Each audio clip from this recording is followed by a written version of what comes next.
봅니다. 에베소서 5장 말씀 같이 보겠습니다. 5장 15절로 21절에 있는 말씀.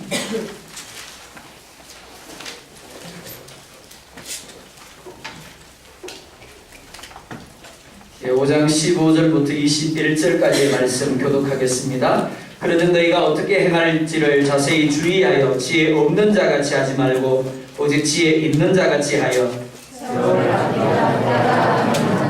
그러므로 어리석은 자가 되지 말고 오직 주의 뜻이 무엇인가 이해하라.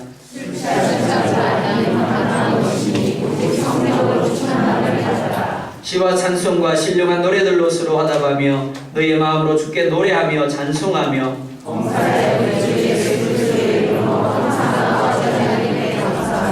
같이 봅니다. 그리스도를 경외함으로 피차 옥중하라. 아멘. 예, 이 앞자리가 비어 있는데 맨 뒤에 앉아 계시는 분들이 있습니다. 죄송하지만 다음 주부터는 맨 뒷자리는 되도록 많지 않았으면 좋겠습니다. 그리고 앞자리부터 좀 채워주셨으면 좋겠습니다. 맨 앞자리가 지금 한 명도 안 앉아있고 맨 뒷자리는 꽉 차 있습니다. 되도록 앞자리를 채울 수 있도록 안내위원들이 좀 안내를 해주시면 감사하겠습니다. 우리 옆에 분들 인사하겠습니다. 주의 이름으로 사랑하고 축복합니다. 네, 음성으로 계시랍니다. 주의 뜻이 무엇인지 이해하라는 제목으로 하나님 말씀 증가하도록 하겠습니다. 미국에서 기독교인들의 영적 성숙과 성장을 돕고 있는 CFC라는 단체가 있습니다. 이 단체에서 설문조사를 했습니다. 주제가 이렇습니다. 당신은 얼마나 기독교적입니까? 자, 여러분들 한번 생각해 보시기 바랍니다. 여러분들에게 질문을 던졌습니다. 당신은 얼마나 기독교적입니까? 결과가 이렇습니다. 자신을 영적으로 성숙한 신자라고 답한 응답자 얼마나 될까요? 32.7%였다고 합니다. 그리고 세속적인 신자라고 답한 응답자가 23.7%, 그리스도로부터 먼 신자라고 답한 응답자가 4.6%, 그리고 나머지 39%가 착한 크리스천으로 대답을 했다고 합니다. 세속적인 신자가 23.7%, 그리고 그리스도로부터 먼 신자가 4.6%. 그렇기 때문에 약 30% 전체 응답자의 4분의 1 정도가 이름만의 신자라는 것을 알 수가 있습니다. 교회는 다닙니다. 그런데 예수님의 가르침대로 살기보다는 세상을 따라 살아가는 사람들이다라고 할 수 있습니다. 설문조사 결과를 보면서 저는 역시 미국이다라는 생각을 했습니다. 미국은 저와 여러분들이 잘 알고 있듯이 청교도에 의해서 세워진 나라입니다.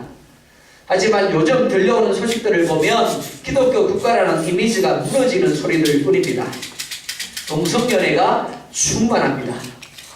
그것도 모자라서 미국의 최대 교파라고 할 수 있는 미국 장로교회에서 공식적으로 총회에서 동성애자들의 결혼에 대해서 주례를 할 수 있다라고 결의를 했습니다.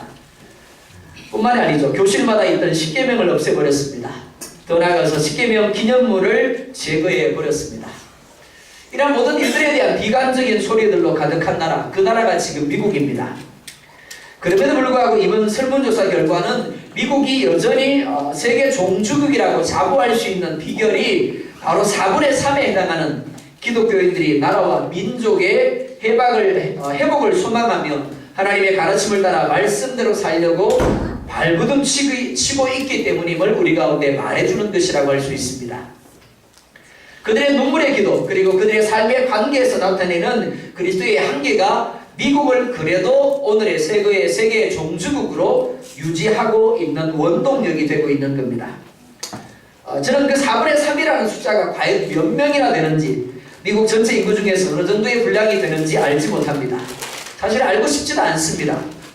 숫자가 중요한 것이 아니기 때문에 그렇습니다. 중요한 것은 그들이 이름만의 그리스도인이 아니라 성숙한 그리스도인이 되어서 미국이라는 나라 속에서 그래도 소금이 되고 있다는 겁니다. 그래도 빛의 역할을 감당하고 그로 말미암아 거룩한 영향력을 끼치고 있다라는 겁니다.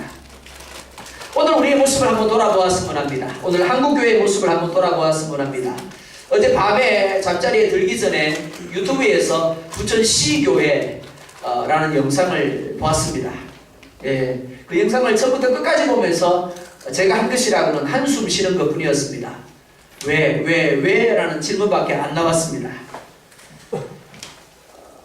만약 똑같은 설문조사를 한국 교회, 한국 성도들을 향하여 했다라면 어떤 결과가 나왔을까요? 하나님은 아실 겁니다. 그리스도인은 당연함을 따라가는 존재가 아닙니다. 당연함은 느끼는 대로, 보이는 대로, 그리고 들리는 대로 반응하는 겁니다. 소위 순리대로 반응하는 것입니다. 하지만 갈라디아서 2장 20절은 그리스도인을 이렇게 정의하고 있습니다. 내가 그리스도와 함께 십자가에 못 박혀 죽었나니 그런즉 이제 내가 산 것이 아니요 오직 그리스도 예수께서 내 안에 사신 것이라. 예, 한 번만 아멘 하시네요. 나는 못 죽어. 죽어도 못 죽어. 오늘 가수의 노래처럼. 그리스도인이 어떤 사람이라고요? 십자가에 못 박혀 죽은 자라고 말합니다. 태어날 때부터 가졌던 인간의 모든 것들을 십자가에 못 박은 존재, 그것이 그리스도인에 대한 정의입니다. 그리고 또 하나, 그리스도라는 존재가 내 안에 있는 사람, 살아있는 사람입니다. 나는 죽어서 없습니다. 그런데 그 죽어 없어진 공간을 누가 채웠다고요? 예수님이 채웠다라고 말씀을 하고 있습니다. 그렇다면 이제 나를 주장하는 것은 내가 아니라 예수님인 것입니다. 정말 내가 성숙한 그리스도인이라면 누구처럼요? 예수님처럼 말해야 합니다. 아멘 좀 하십시오. 그렇게 하기가 정말 싫으십니까? 예수님처럼 생각하고 예수님처럼 말하고 예수님처럼 행동하는 사람, 그가 누구라고요? 바로 그리스도인입니다. 저와 여러분들이 그렇게 되기를 원합니다. 그런데 문제가 무엇입니까? 알아요. 모르는 게 아닙니다. 그런데 그렇게 되기가 쉽지 않다는 겁니다. 순간순간 죽었던 내가 부활합니다. 그리고 초자연적인 역사를 나타내기 시작합니다. 참 놀라운 존재입니다. 분명히 죽었습니다. 그럼 뭐예요? 시체입니다. 그런데 시체가 봅니다. 시체가 듣습니다. 심지어 생각까지 합니다. 그리고 행동하기까지 합니다. 왜 이런 역사가 나타납니까? 자신의 존재의식을 잃어버렸기 때문입니다. 자기 자신이 그리스도인이라는 사실을 순간순간 의식하지 못하기 때문이다라고 할 수 있습니다. 먼저 오늘 본문을 보면 우리를 향하여 사도 바울은 보아야 된다라고 말합니다. 우리 현도를 향하여 보라고 말씀을 합니다. 15절을 보면 이렇게 말합니다. 우리 15절 말씀 같이 한번 보겠습니다. 시작.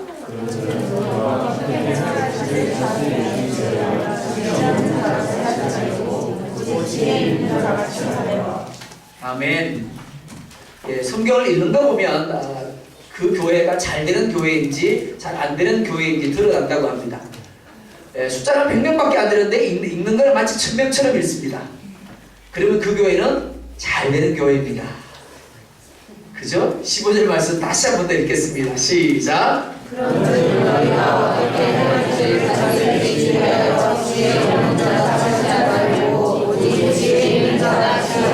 아멘. 예, 잘하십니다.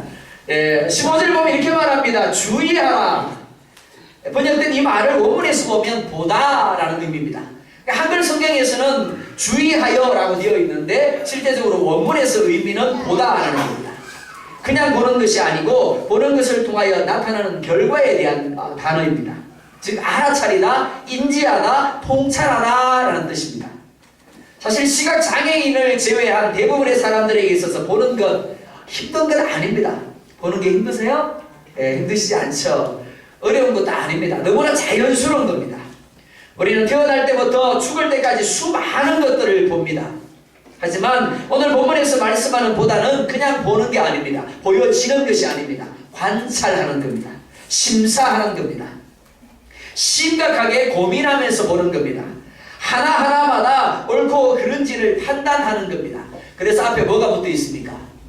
자세히라는 말이 붙어 있습니다. 그냥 보고가 아니라 주의하여가 아니라 자세히 주의하여라고 말합니다. 이 말은 정확히라는 의미입니다. 부지런히라는 말입니다. 운전면허를 가지고 계신 분이 계실 겁니다. 특별히 한국에서 운전면허를 따신 분이 계실 겁니다. 한국에서 운전면허증을 따기 위해서 시험장에 가면 라인들이 그려져 있습니다. 지금은 학원에서도 시험을 보지만 옛날에는 운전면허 시험장에서만 시험을 봤습니다. 학원에서 열심히 공식을 외웠습니다. 자, 이렇게 가가지고 고개를 빼시고요. 몇 도 돌려서 조금 가시다가 또 멈추셔가지고 또 돌리세요. 외우고 또 외웠습니다. 그리고는 시험장에 가서 시험을 봅니다. 근데 문제가 뭐예요? 차가 다르다는 겁니다. 학원에서 연습한 차는 핸들이 뻑뻑하지 않았는데 면허장에 차는 핸들이 뻑뻑합니다. 그리고 학원에서 차는 브레이크를 살짝 밟으면 그대로 많이 들었는데 시험장의 차는 그렇지 않는 겁니다. 그러다 보니까 어때요? 당황하게 되는 겁니다. 그러니까 멈춰서야 할 때 멈춰서지 못하고 가야 할 때 가지 못하는 사태가 벌어집니다. 괜찮겠지 하고 브레이크를 살짝 뗍니다. 그러면 어떤 소리가 납니까? 당황스러운 소리가 납니다. 삐입니다. 탈선 거죠. 그러면서 몇 번 내려오세요 이럽니다. 얼마나 당황스러운지 모릅니다. 근데 내려서 보면 많이 물린 것도 아니에요. 살짝 바퀴가 라인을 물고 있을 뿐인데도 불구하고 삐 소리가 나고 그 삐 소리가 결국 어떻게 하더라고요? 탈락. 그렇게 되는 겁니다. 많이 나가는 것이 중요하지 않습니다. 살짝 나가는 그것 때문에 탈락하게 됩니다. 사도 바울은 앞선 말씀에서 우리의 존재에 대해서 이야기한 바가 있습니다. 이렇게 말했습니다. 사랑을 받는 자녀 그리고 빛의 자녀들이라고 했습니다. 그러면서 이렇게 말합니다. 하나님을 본받으라. 교회 밖에 있는 사람들이 하나님을 본받지 않는 것, 하나님을 닮지 않는 것 당연하다라고 할 수 있습니다. 그런데 우리가 교회 안에 있고 하나님을 뭐라 불러요? 모르시는 분도 계시네요. 죄송합니다. 제가 가르쳐 드릴게요. 우리는 하나님을 아버지라고 부르고 있습니다. 아시겠죠? 가끔 여러분들 어느 집에 방문하게 되면 농담 이렇게 하실 때 있죠. 야, 너 아버지 하나도 안 닮았어. 엄마 하나도 안 닮았어. 그 이유가 뭔지 알아? 이 아저씨가 아는데 너 저기 구원에서 데려왔다? 왜 안 닮았다고요? 남의 자식이기 때문에 그렇습니다. 자, 여러분들이 옆집에 사는 아이가 있는데 그 아이가 유난히도 내 와이프를 닮았습니다. 무슨 생각하시겠습니까? 큰일 나는 겁니다. 그럴 리는 없겠지만 큰일 나는 겁니다. 그죠? 근데 분명히 내 아이인데 커갈수록 엄마도 안 닮았고 아빠도 안 닮았어요. 어떤 고민하실래요? 그 집 큰일 납니다. 마찬가지입니다. 사도 바울이 우리를 향하여 뭐라 말씀하고 있나 하면 이렇게 말합니다. 너희는 하나님의 사랑을 받는 자녀들이라. 빛의 자녀들이라 라고 이야기를 하고 있습니다. 그렇기 때문에 하나님을 본받으라고 하나님을 닮으라고 이야기를 하고 있습니다. 그리고 자녀들답게 자녀들처럼 행하라고 말씀하고 있습니다. 이렇게 할 이유가 무엇입니까? 첫째는 우리에게 구속의 은혜를 베풀어 주신 하나님을 기쁘게 하기 위함입니다. 둘째는 우리를 통하여 세상 가운데 하나님을 드러내므로 세상으로 하여금 하나님을 알게 하기 위한 것입니다. 그렇기 때문에 어떻게 해야 된다고요? 늘 보아야 한다는 겁니다. 그것도 부지런하고 정확하게 볼 수 있어야 합니다. 그렇다면 우리가 부지런히 정확하게 보아야 할 것이 무엇인가 하는 겁니다. 이렇게 말합니다. 어떻게 행할 것을. 여기 행한다라는 단어는 원어적 의미가 걷다, 돌아다니다 라는 의미입니다. 일반적으로 생활 방식을 뜻하는 용어입니다. 그렇기 때문에 부지런히 그리고 정확하게 관찰하고 고민하며 살펴야 할 것이 무엇이가 하면 우리의 생활 방식이라는 겁니다. 그렇다면 생활 방식이 뭔데요?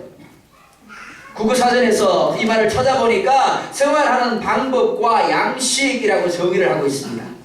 즉 생활 방식이 무엇인가 하면 그 사람이 살아가는 데 있어서 가지는 개인적인 특성을 가리킵니다.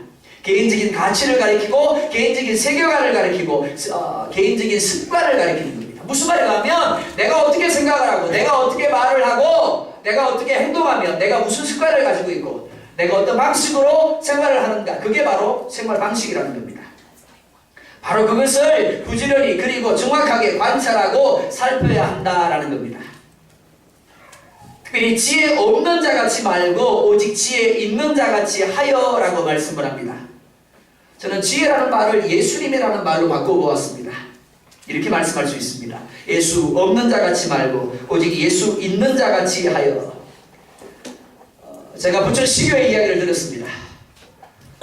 PD 수첩에서 촬영한 내용입니다. 누가 나오는가 하면 목사님 한 분이 나옵니다. 교회 등기부 등본을 뗐는데 등기부 등본에 200억이 넘는 부채가 저당권으로 설정이 되어 있습니다. 근데 당회원도 모르고 성도들도 모르는 겁니다. 그래서 소수의 사람들이 재정 투명 모임을 만들었습니다. 만들어서 목사님께 요청을 했습니다. 재정을 투명하게 해주십시오. 그리고 소명을 해주십시오. 그런데 거절을 당했습니다. 그리고 교회에서 쫓겨났습니다. 쫓겨난 이유가 무엇이냐면 신천지라는 겁니다. 그들에게 이단이라는 명의를 씌워서 교회에서 쫓아냈습니다. 그런데 PD수첩에서 촬영한 결과를 보면 볼수록 양파 껍질과 같습니다. 왜 부동산이 그렇게도 많은지. 전국에 재산이 흩어져 있습니다. 문제가 뭘까요? 바로 이 부분이 문제가 됩니다. 자신의 생각, 자신의 방식, 자신의 습관, 자신의 가치관을 어떻게 하지 않았기 때문에요. 보지 않았기 때문입니다. 처음부터 그러지는 않았을 겁니다. 그런데 자신의 생각을 내버려두고 자신의 습관을 내버려두고 자신의 방식을 내버려 두었더니 어떻게 되더라고요? 마치 하나님 없는 처럼, 마치 예수님 없는 사람처럼 되어버리는 겁니다. 그리고 결국에는 세상의 사람들보다 더 하나님보다 하나님에게서 먼 사람이 될 수밖에 없는 겁니다. 사랑하는 성도 여러분, 꼭 예수 없는 자같이 말하고 있지 않습니까? 예수 없는 자같이 생각하고 예수 없는 자같이 행동하고 있지는 않습니까? 우리의 삶의 방법과 우리의 양식들이 예수 있는 자 같이 되기를 원합니다. 그렇다면 예수 있는 자가 어떤 자입니까? 예수 그리스도에 대한 지식을 가지고 있는 사람입니다. 그리고 그리스도 안에 있는 자신에 대한 지식을 가지고 있는 사람입니다. 그러므로 자신이 하나님과의 관계 속에서, 특별히 불신자의 관계 속에서 어떻게 처신해야 하는지를 알고 있는 사람입니다. 그래서 또 다른 불신자를 향하여 예수를 증거해주는 통로가 되어야 하는 겁니다. 그래서 사도 바울은 말합니다. 세월을 아끼라, 때가 악하니라. 세월은 시간을 말합니다. 이미 말씀드린 바가 있습니다. 시간은 두 가지가 있다고 말씀드렸습니다. 크로노스와 카이로스입니다. 크로노스는 시대의 시간을 가리킵니다. 역사의 시간을 가리킵니다. 흘러가는 시간입니다. 반면에 카이로스는 하나님의 활동과 관계된 것입니다. 하나님의 계획이 실현되는 의미 있는 시간을 가리킵니다. 따라서 본문에서 말하는 시간은 크로노스가 아닌 카이로스입니다. 그래서 기회라는, 찬스라는 말로 자주 번역이 됩니다. 사람이 결단해야 하는 중대한 상황을 가리키고 결정적인 때를 가리킵니다. 그렇기 때문에 카이로스는 항상 사람에게 결정적인 행동을 요구합니다. 따라서 세월을 아끼라는 말, 결정적인 행동을 통하여 하나님이 주시는 기회를 놓치지 말라라는 의미로 이해할 수가 있습니다. 가정에서도, 사업장에서도, 그리고 직장에서도, 그리고 학업의 자리에서도 우리의 삶의 모든 시간들 속에서 하나님이 주신 이런 기회의 시간들이 있습니다. 우리가 무엇인가를 결단하고 하나님이 원하시는 대로 나아가야 할 때가 있습니다. 그것을 놓치지 말라는 겁니다. 바로 그때, 즉 하나님이 주신 기회 때 우리의 생활 방식을 자세히 살핌으로 하나님의 뜻, 하나님의 때를 분별하라는 겁니다. 불신자들이 어둠에서 나와 빛으로 나아가도록 도울 수 있어야 한다는 겁니다. 하나님의 기회를 선정함으로 하나님 우리 가운데 주시고자 하는 축복을 우리의 것으로 잡을 수 있어야 한다는 겁니다. 그래서 아끼라고 말합니다. 그래서 잡으라고 말씀을 합니다. 기회란 잃어버리면 다시 돌아오지 않기 때문에 그렇습니다. 그래서 17절에 이렇게 말씀하고 있습니다. 우리 17절 같이 보겠습니다. 시작.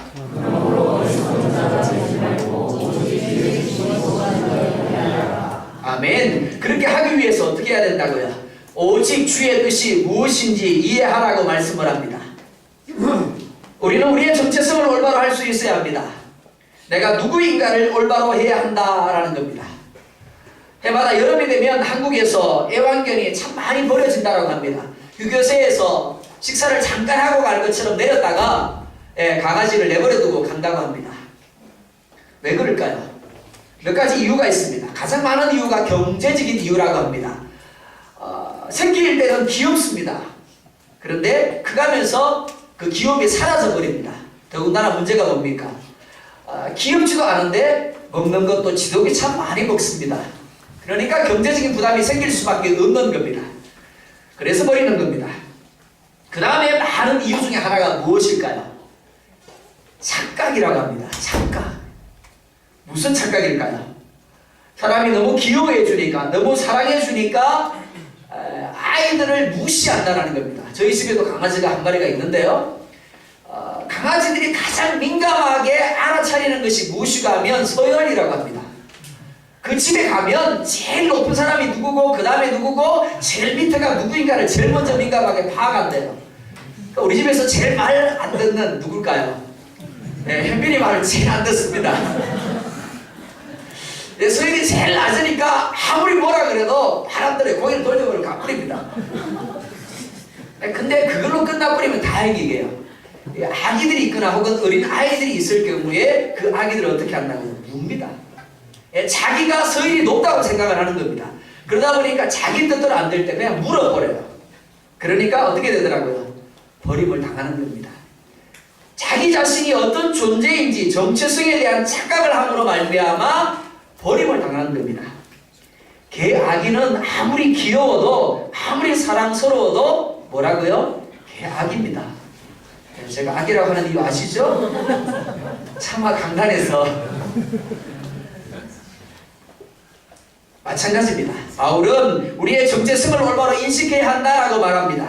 우리가 누구이고 무엇을 위하여 존재하는지를 올바로 알아야 한다라는 겁니다. 주님을 섬기고 복음을 전하고 하나님의 나라 천국을 준비해야 하는 삶의 목적을 올바로 인식해야 한다라는 겁니다. 이런 주님의 뜻을 올바로 인식하라는 겁니다. 이를 위해서 우리는 위에서 제시된 대로 우리의 생활 방식이, 오늘 내가 가지고 있는 습관들이, 오늘 내가 가지고 있는 가치관들이, 혹은 우리의 머릿속에 있는 도모들이, 계획들이 과연 예수 믿는 자로서 합당한지 자세히 그리고 부지런히 정확하게 관찰해야 하는 겁니다. 사랑하는 성도 여러분, 보는 자 되시기 바랍니다. 하나님을 보고 나를 볼 수 있기를 원합니다. 하나님의 뜻을 알고 그 뜻대로 나의 생활 방식이 이루어지고 있는지를 자세히 볼 수 있기를 주의 이름으로 축원합니다. 그러기 위해서 두 번째로 오직 성령의 충만함을 받으라고 말씀합니다. 한자로 사람인을 쓰면 한일자가 두 개입니다. 한일자 두 개가 서로 빗대어 쓴 것이 사람인입니다. 무슨 말인가 하면 사람은 혼자 살 수 없고 더불어 살아가는 존재라는 겁니다. 다른 말로 영향을 끼치고 영향을 받는 존재로 살아가는 존재가 사람이라는 겁니다. 사람이 가진 그릇은 변함이 없습니다. 그런데 그 그릇에 담겨지는 것은 그 사람이 가진 환경이나 상황이나 관계에 따라 달라집니다.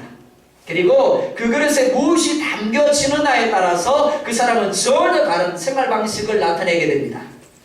18절에서 사도 바울은 이렇게 말합니다. 술 취하지 말라. 이는 방탕한 것이니라. 취하지 말라라고 말합니다. 이 말은 채운다라는 말입니다. 입는다라는 말입니다. 오늘 여러분들이 옷을 입고 있습니다. 마찬가지로 술로 옷을 입지 말라라는 말로 이해할 수가 있습니다. 나라는 존재의 그릇에 술을 가득 채운 겁니다. 술이라는 옷을 입었습니다. 자, 그러면 어떻게 될까요? 그 사람은 더 이상 예전의 그가 아닙니다. 술의 영향을 받고 지배를 받는 사람이 됩니다. 그러다 보니까 안 하던 말을 합니다. 안 하던 행동을 합니다. 인터넷에서 술 취한 사람의 모습이라고 검색을 해보았습니다. 그랬더니 참 다양한 이야기들이 나옵니다. 자, 여러분들의 과거의 모습을 한번 돌아보시기 바랍니다. 설마 지금도 그러지는 않으시겠죠? 자, 끊으셨죠? 침묵하시네요. 자, 과거의 나의 모습이 이 속에 있을 수 있습니다. 첫 번째, 술만 취하면 괜시리 우는 사람이 있습니다. 마치 엄마 아버지가 돌아가신 것처럼 하염없이 웁니다. 두 번째, 쉬지 않고 비판하고 욕을 하는 사람이 있습니다. 평상시에는 말도 못하는 상사에 대해서 이웃에 대하여 그거 말이야 이러면서 시작해서 끝도 없이 비판하고 욕을 합니다. 그 다음에 어떤 사람이 있을까요? 진리대로 했던 이야기 또 하고 또 하고 자기는 안 한 줄 압니다. 그런데 듣는 사람은 끝날 때까지 똑같은 소리를 들어야 합니다. 외울 정도입니다. 뿐만 아닙니다. 술만 취하면 그곳이 내 집이려니 드러눕고 자는 사람도 있습니다. 웃지 마세요. 여러분들 모습이 드러납니다. 자, 뭐 때문입니까? 그 사람이 문제인가요? 아니요. 그 사람이 술로 채워졌기 때문입니다. 그 사람이 술로 옷 입었기 때문에 그렇습니다. 그래서 그 사람 안에 있는 다른 사람이 있는 것처럼 말하고 행동하는 겁니다. 그렇기 때문에 하나님은 술 취하지 말라고 말씀합니다. 우리 성경부 모임에서 이런 이야기를 나눴습니다. 취하지 않으면 되겠네요. 그냥 마시는 건 괜찮잖아요. 그렇습니까? 오해하지 마시기 바랍니다. 성경은 취하라고 말할 때요, 마시지 말라는 의미를 동일하게 담고 있습니다. 심지어 냄새도 맡지 말라고 말씀합니다. 그런데 또한 여기서 우리가 오해하지 말아야 될 것이 무엇인가 하면, 본문에서 말하고 있는 술은 문자적으로 술이 아닙니다. 하나님이 아닌 다른 어떤 것에 지배를 받고 다른 어떤 것에 영향을 받고 기대지 말라는 겁니다. 왜냐하면 바로 그것에 기대고 영향을 받고 지배를 받음으로 인해서 어떻게 된다고요? 방탕하는 삶을 살게 된다는 겁니다. 그러면 방탕이 뭔데요? 방탕이란 자제를 잃고 하지 말아야 할 말을 하고 하지 말아야 할 행동을 하게 되고 하지 말아야 될 삶을 살아가는 것이라고 할 수 있습니다. 그런 삶을 살지 않기 위해서 술 취하지 말라는 겁니다. 하나님이 아닌 다른 것에 기대지 말고 마음을 주지 말고 영향을 받지 말라는 겁니다. 예를 들면 우리 아이들이 집에 있다 보면 늘 엄마와 트러블이 일어나는 것이 있습니다. 오늘 유초동부에서 제가 그랬습니다. 엄마가 항상 좋으니 그랬더니 우리 지호와 경식이가 대답을 못해요. 처음에 이렇게 물었습니다. 엄마 좋지? 그랬더니 예 라고 대답했어요. 그리고 또 물었어요. 엄마가 항상 좋으니? 그랬더니 아무 말 안 해요. 그래서 물었습니다. 인터넷 할 때, 게임할 때, 놀고 싶을 때 엄마 하지 말라 그러면 엄마 사라졌으면 하는 마음이 있지 뭐라 그랬을까요? 대답은 안 하겠습니다. 제가 사실은 우리도 똑같습니다. 우리 다은이 준비에도 있지만 늘 트러블이 일어나는 것은 어느 가정이나 똑같습니다. 게임 그만해, 인터넷 그만해, 공부해. 무엇이 문제일까요? 하나님이 아닌 다른 것에 기대는 것이 문제입니다. 하나님이 아닌 다른 것에 마음을 주는 것이 문제입니다. 영향을 받는 것이 문제입니다. 10분만 하고 끝내야지. 10분만 하고 끝내게 되죠, 그죠? 절대 그렇지 않습니다. 한 잔만 하고 끝내야지. 저도 직장 생활을 해봤지만 그 자리에 가면 한 잔만으로 결국 끝나지 않습니다. 그래서 이어지는 말씀에 이렇게 말합니다. 오직 그리고 성령 충만을 받으라 말씀합니다. 충만이라는 단어는 채우다, 넘치게 하다라는 의미입니다. 그리고 진행형입니다. 한 번이 아니고 계속해야 한다는 겁니다. 매일 매 순간마다 나의 삶의 모든 시간마다 하나님을 기대해야 한다는 겁니다. 하나님께 영향을 받아야 되고 하나님께 지배를 받는 삶을 넘치도록 해야 한다는 겁니다. 그래야 방탕하는 삶을 살지 않는다는 겁니다. 그런데 바울이 여기서 권하는 것은 저렇게 충만을 받으라는 이야기가 아닙니다. 이미 예수 그리스도를 주로 고백함으로 성령 충만을 받았기 때문에 그것을 잃어버리지 말고 유지하라는 겁니다. 그럴 때 비로소 앞서 제시된 하나님의 사랑을 받은 자처럼 빛의 자녀들처럼 살게 된다는 겁니다. 아버지라고 부르는데 아무리 봐도 하나도 안 닮았어. 그래서 아버지로 하여금 착각하게 하고 오해하게 하지 말라는 겁니다. 자, 그렇다면 세 번째로 성령에 취한 자가 맺게 되는 열매, 삶의 모습은 어떠해야 합니까? 19절 보면 이렇게 말합니다. 우리 19절 같이 보겠습니다. 시작. 시와 찬송과 신령한 노래로 서로 화답하며 너희의 마음으로 주께 노래하며 찬송하며. 아멘. 성령 충만을 받은 사람이 맺게 되는 첫 번째 열매, 예배입니다. 시와 찬송과 신령한 노래들을 가지고 마음으로 주께 노래하며 찬송한다 하였습니다.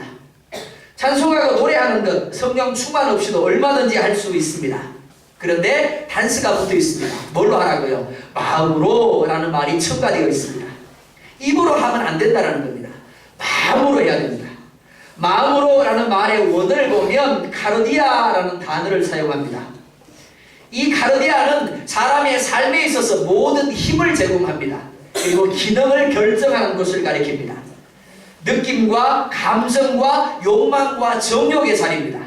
그리고 이해와 사고와 반성의 자리이고 의지와 결정의 자리이고 하나님을 향하여 가는 종교적인 중심지, 생활의 뿌리라고 할 수 있습니다. 바로 그것을 통해서 그것을 도구 삼아서 주께 노래하며 찬송하라는 겁니다. 특별히 신령한 노래를 하라고 말씀을 합니다. 신령하다라는 것은 영적인, 영에 속하는, 영에 이끌리는 이라는 의미를 갖고 있습니다. 요한복음 4장 24절을 보면 하나님은 영이시니 예배하는 자가 영과 진리로 예배할지니라 라고 말씀을 합니다. 참된 예배를 말할 때 빠질 수 없는 것, 그게 무엇이가 하면 바로 영입니다. 마음입니다. 나의 영이, 나의 마음이 성령의 이끌림을 받아서 성령의 기름 부으심을 통하여 노래하고 찬송하는 것이 참된 예배라는 겁니다. 사실 한국교회 그리스도인들만큼 예배 열정적인 사람들이 없습니다. 부지런한 사람들이 없습니다. 그런데 한번 물어보아야 합니다. 그 예배에 내 마음의 전부, 느낌과 감정과 욕망과 정욕과 이해와 사고와 반성과 의지와 결정이 하나님을 향하여 온전히 집중되고 있는가? 참 말씀을 전하다 보면 듣는 이들의 표정이 참 다양합니다. 반응들이 참 다양합니다. 여기 있으면은 앉아 계신 분들은 안 보일 것 같아도 다 보입니다. 숨어서 하면 안 보일 것 같아도 다 보입니다. 예. 어떤 분은 주보에 틀린 것을 찾습니다. 오늘은 목사님이 얼마나 틀렸나. 예. 오늘은 지난주보다 덜 틀렸네. 많이 틀렸네. 그리고 어떤 분은 이 받침이 이형으로 끝나는 부분들에 색칠을 합니다. 하나, 둘, 셋.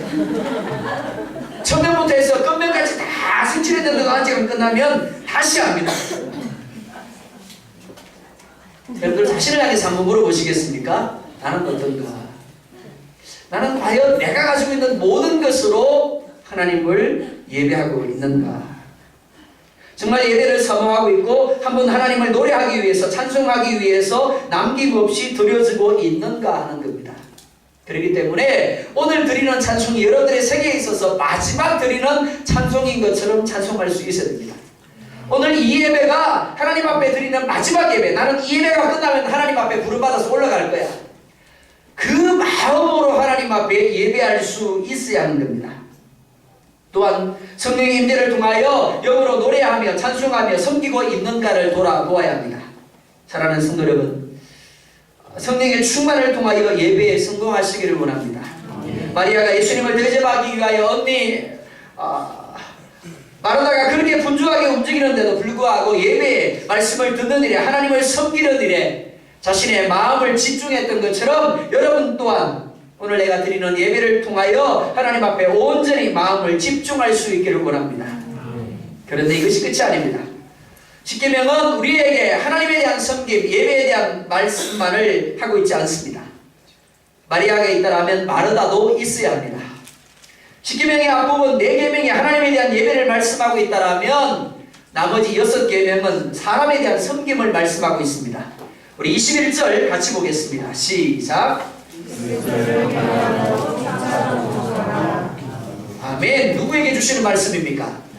바로 나 자신에게 주신 말씀입니다. 그런데 이렇게 말합니다. 나에게만 복종하라. 이게 아닙니다. 피차 복종하라고 말합니다. 사람에게는 누구나 할 것 없이 높아지려는 욕망이 잠재되어 있습니다. 태어나는 순간부터 자기 자신이 인식하기도 전에 남보다 잘 되고 싶은 마음이 있습니다. 높아지고 싶은 마음, 과시하고 싶은 마음, 대접받고 싶은 마음이 있습니다. 그게 바로 아담의 마음입니다. 그리스도인이라고 예외일 수 없습니다. 자, 한번 물어볼까요? 솔직하게 대답해 보시기 바랍니다. 나는 낮아지고 싶다. 고민하지 마세요. 고민하지 마시고 손을 한번 들어볼게요. 나는 누구보다 낮아지고 싶어요. 어우, 감사합니다. 나는 누가 잘 되는 것보다 그 사람보다 조금 덜 됐으면 좋겠어. 그거는 손 안 드시. 남이 100개를 가질 때 나는 그 사람보다 반이 적은 10개를 가졌으면 좋겠어. 좀 손 좀 드세요. 거짓말로도요. 그래야 좀 은혜가 되죠. 여러분들의 마음이 정상적입니다. 그런데 예수님은 이렇게 말합니다. 한쪽 뺨을 때리거든 나머지 뺨도 갖다 대줘라. 자, 상식대로 하면 어떻게 합니까? 누군가가 내 뺨을 때렸어요. 그럼 어떻게 하실래요? 나는 2대 때려요. 사랑하는 성도 여러분, 잘 안 됩니다. 그죠? 한 대 맞고 나서 예수님의 말씀을 생각해가지고 아이고 때려주셔서 감사합니다. 그러던가요? 한 대 더 때려주세요. 그렇게 되던가요? 우리 집에서 보면 잘 알 수 있어요. 내 자존심을 긁어놓고요, 내 속을 뒤집어 놓는 사람에게 가서 2손 내밀고요. 자, 손 내밀어 보세요. 손 내밀어 보세요. 힘든 거 안 시켜요, 저는. 자, 따라하세요. 당신은 사랑받기 위해 태어났습니다. 그렇게 하셔야 되는 겁니다. 손 내리세요. 이제 내일부터 여러분들의 속을 뒤집어 놓는 사람,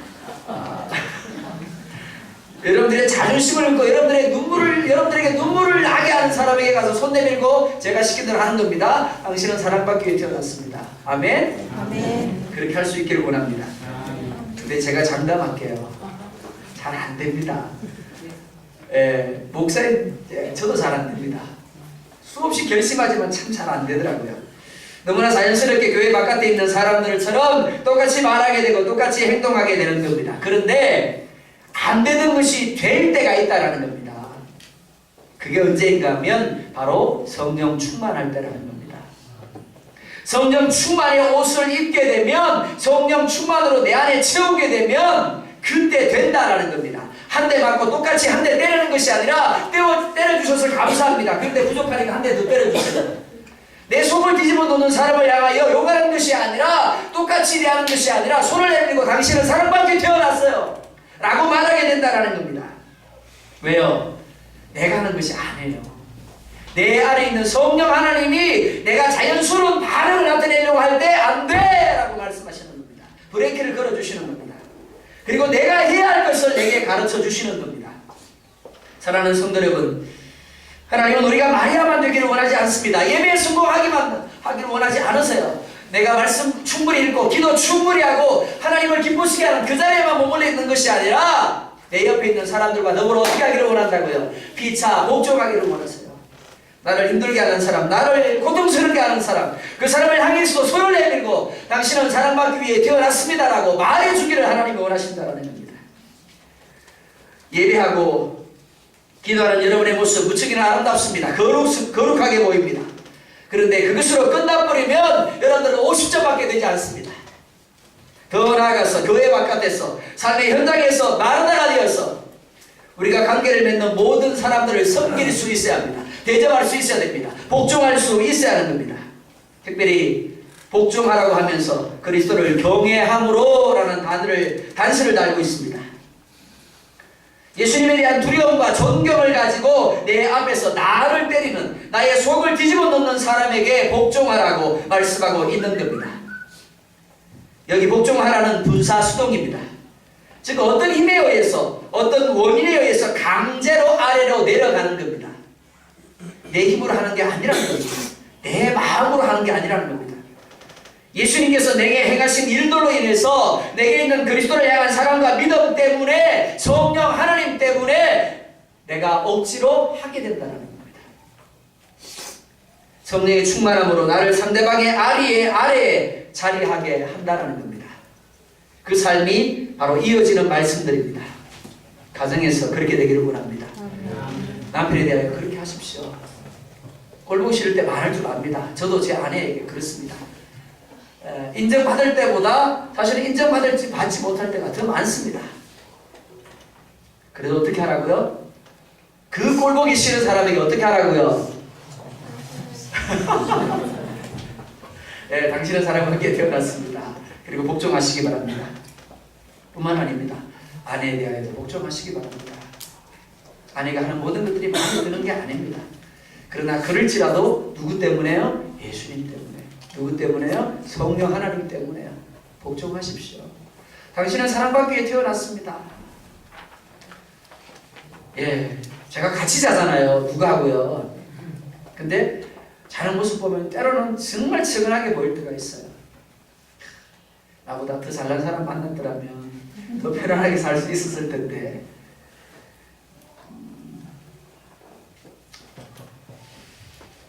예, 그렇게 느끼실 때가 있습니다. 근데 그게 제 마음이 아니에요. 하나님이 주시는 마음입니다. 그 마음이 있으면 어떻게 할 수 있다고요? 복종할 수 있는 겁니다. 부모에게도 마찬가지입니다. 자녀들에게도, 그리고 직장에서 윗사람에게 아래 사람에게도 마찬가지입니다. 사업을 하면서 나를 힘들게 하는 사람에게도 마찬가지입니다. 사랑하는 성도 여러분, 바라기는 그리스도인으로서의 정체성을 올바로 가질 수 있기를 원합니다. 여러분들이 아버지라고 부르는 그 하나님 제발 닮을 수 있기를 원합니다. 하나님 보시면서 고개를 갸우뚱하게 하지 마십시오. 정말 내 아들 맞아? 내 딸 맞아? 헷갈리게 하지 마시기 바랍니다. 독수리인데 병아리처럼 살지 마시기 바랍니다. 사자인데 고양이처럼 살지 마시기 바랍니다. 하나님을 제대로 예배하고 삶 속에서 제대로 여러분 자신이 하나님께 속한 사람임을 나타내시기 바랍니다. 거룩한 그리스도인의 자존심을 버리면서까지 잠깐의 유익과 잠깐의 편안함을 추구하지 마시기 바랍니다. 이제 우리는 볼 수 있어야 합니다. 그것도 부지런히 그리고 정확하게 보고 관찰해야 합니다. 그리고 사랑받는 자처럼 하나님의 자녀처럼 신앙생활에 있어서 그리고 모든 삶의 영역에 있어서 특별히 관계 속에서 그러해야 합니다. 그렇게 되기 위하여 늘 예수님 중심의 생각이 이루어져야 합니다. 그 생각이 관념이 되고 습관이 되게 해야 합니다. 그러기 위해서 성령의 충만함이 필요합니다. 내 안에 계신 성령 하나님이 마음껏 일하시고 역사하실 수 있도록 나 자신을 성령 하나님의 영향권 안에 내어드려야 합니다. 잘 되지 않을 수 있습니다. 그렇다고 포기해서는 안 됩니다. 오늘 여러분이 할 수 있는 것이 무엇인가 한번 찾아보시기 바랍니다. 그것부터 시작하면 됩니다. 가정에서 아내를 위해서, 가정에서 남편을 위하여, 그리고 자녀들을 위해서, 엄마 아빠를 위해서, 그리고 나와 함께하고 있는 이웃들을 위해서 내가 할 수 있는 아주 작은 것, 주님이 원하시는 것이 무엇인가를 한번 돌아보십시오. 그리고 그것부터 시작하십시오. 바로 그곳에 성령 하나님의 영향력이 나타나게 될 겁니다. 그 모습을 통해서 또 다른 가정이 우리의 가정에 영향을 받아서 변화의 자리로 나아가게 될 겁니다. 그 변화가 우리 사회를 바꿉니다. 우리 나라를 바꿀 겁니다. 그리고 이 지구촌을 바꾸게 될 겁니다.